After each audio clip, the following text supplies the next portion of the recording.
Assalamualaikum warahmatullahi wabarakatuh. Selamat pagi anak-anak Umi semua yang soleh dan soleha kelas 4B. Alhamdulillah nak ya, berjumpa lagi kita pada pagi hari ini. Marilah kita ucapkan rasa syukur kita kepada Allah Subhanahu wa Ta'ala, karena sampai detik ini kita masih Allah berikan kesempatan untuk belajar ya. Nikmat sehat, nikmat iman, nikmat kesempatan. Jadi sehingga kita kembali dapat melaksanakan pembelajaran daring kita ya. Salawat dan salam tak lupa kita haturkan kepada sosok suri tauladan kita, Nabi besar Nabi Muhammad Sallallahu Alaihi Wasallam. Semoga kita senantiasa termasuk umat-umatnya yang selalu mengamalkan sunnah-sunnahnya ya, dan mendapatkan syafaat ketika di akhirat nanti. Amin ya Rabbal Alamin. Baiklah anak-anak Umi semua, masih tetap semangat ya hari ini. Jadi kita hari ini akan belajar mata pelajaran Sirah ya, yaitu bab 6 buka halaman 99 tentang hijrah Nabi Muhammad SAW ke Yasrib. Jadi nak ya, Nabi Muhammad ini memiliki tugas berdakwah terhadap umat manusia ya. Jadi Nabi Muhammad ini banyak menghadapi rintangan selama berdakwah. Beliau dan para pengikutnya ini sering mendapatkan ancaman dari kaum kafir Quraisy. Nah, tapi dalam kondisi seperti itu Nabi menyeru kepada pengikutnya agar berhijrah. Nah, sekarang kita akan membahas atau kupas tuntas tentang masyarakat Yasrib sebelum Nabi Muhammad SAW berhijrah. Bagaimana sih keadaan masyarakat Yasrib itu sebelum ada Nabi Muhammad? Oke, baik. Silakan dengarkan penjelasan Umi ya. Jadi, nama Yasrib ini diambil dari nama nenek moyang mereka yang pertama kali menempati daerah ini, yaitu Yasrib bin Qaid bin Ubail bin Aus bin Amalik bin Lauts bin Iram, dari etnis Arab kuno. Jadi diambil latar belakang namanya Yasrib ini diambil dari nenek moyang mereka yang pertama kali ya menempati daerah Yasrib tersebut. Jadi Yasrib ini telah berganti nama menjadi Madinah Al-Munawwaroh, atau yang disebut kota yang bercahaya ya. Jadi atau Madinah An-Nabawiyah, kotanya Nabi. Jadi setelah Rasulullah SAW mengembangkan Islam di wilayah ini, letak Madinah ini yaitu berada di sebelah utara Mekah. Jarak antara Mekah dan Madinah sekitar 300 mil ya. Sebuah tempat yang subur dan kaya akan air. Nah, jadi di sebelah timur dibatasi oleh Harratu Wakim atau tanah berbatu hitam yang panas. Terus di sisi barat dibatasi oleh Haratul Wabaroh. Di bagian selatan dikelilingi oleh kebun kurma dan tanaman lebat lainnya ya. Madinah ini merupakan tempat persinggahan para pedagang dari Mekah yang hendak ke Syria. Jadi penduduk Yasrib ini terdiri dari berbagai macam suku. Nah, ada Arab, ada pula Yahudi ya. Mereka ini memiliki tujuan yang berbeda sehingga mereka terpecah-pecah oleh faktor Ashabiyah atau kesukuannya ya.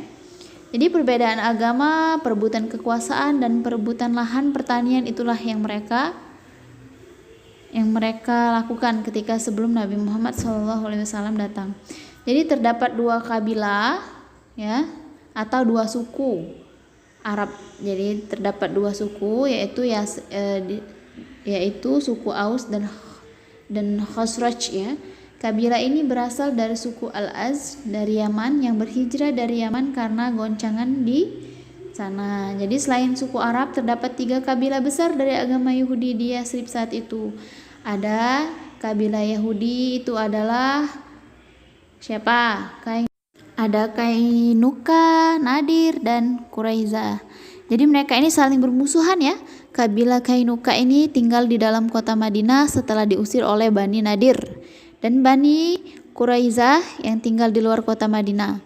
Jadi orang Yahudi di Madinah terkenal dengan sihir meracik racun dalam makanan dan memilih kata-kata yang memiliki banyak makna.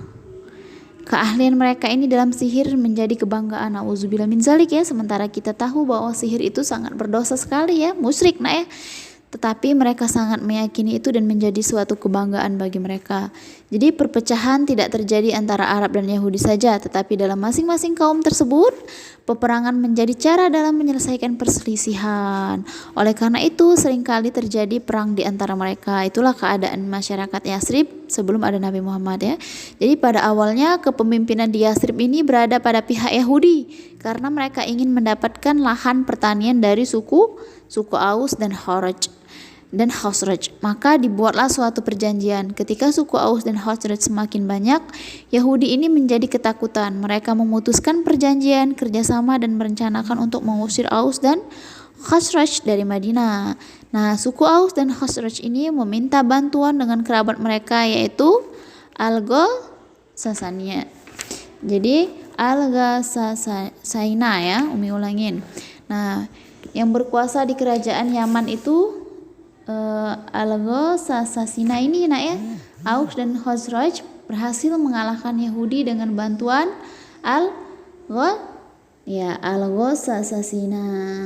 Jadi kekuasaan pun berpindah ke tangan suku Aus dan Khazraj. Mereka masuk ke Yasrib dan menguasai lahan-lahan pertanian. Jadi sebagian Yahudi ini juga membuat perjanjian kerjasama dengan Aus dan sebagian lagi membuat perjanjian kerjasama dengan Khazraj.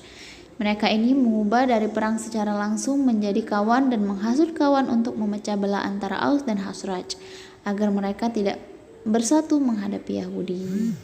Jadi karena bisikan Yahudi, berhembuslah angin permusuhan di antara Aus dan Khazraj ini ya tentang kepemilikan tanah pertanian. Mereka ini rebutan ya. Maka terjadilah banyak sekali perang di antara mereka. Permusuhan berlangsung lebih dari 100 tahun. Perang terakhir yang terjadi adalah perang Bu'ats, yaitu 5 tahun sebelum hijrah Nabi Muhammad. Pada awalnya Khazraj ini mengalahkan Aus. Kemudian akhirnya Khazraj kalah anak ya. Jadi Yahudi ini yang telah membuat perjanjian dengan Aus menyarankan menghabisi Khazraj. Maka tersadarlah suku Aus akan bahaya hal ini. Mereka sadar jika mereka menghabisi saudaranya sendiri, maka akan membuatnya sendirian menghadapi Yahudi.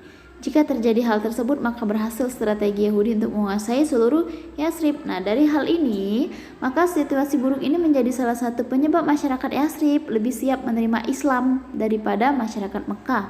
Masyarakat Yasrib sangat membutuhkan Islam untuk meredam suara Ashabiyah atau kesukuan ya, untuk melerai perbuatan kekuasaan, melindungi darah mereka, menyatukan barisan dan menghentikan fitnah dan desas-desus dari Yahudi. Jadi oleh sebab itu suku Aus dan Khazraj ini sangat bersemangat untuk membuat perjanjian kerjasama dengan Rasulullah SAW karena mereka sangat membutuhkan orang yang dapat memperbaiki situasi, mengembalikan persaudaraan antara mereka setelah sekian banyak kerugian yang mereka alami akibat perang. Oke, baiklah anak-anak Umi, hari ini kita mau membahas yang bagian A ya, karena ini saja menurut Umi sudah cukup panjang. Silakan kalau ada yang kurang jelas nanti ditanyakan sama Umi atau kalian bisa baca-baca lagi ya, halaman 100 sampai halaman 102 ya.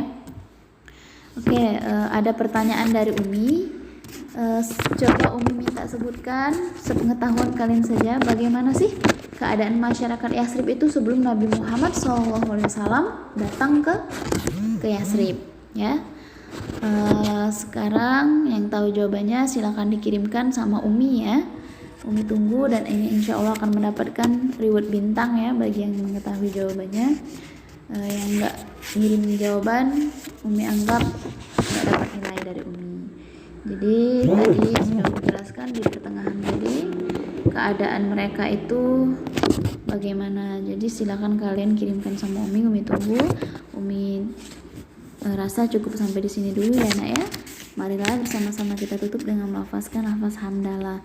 Alhamdulillahirabbil alamin. Baik, Umi akhiri wabillahi taufiq wal hidayah. Wassalamualaikum warahmatullahi wabarakatuh.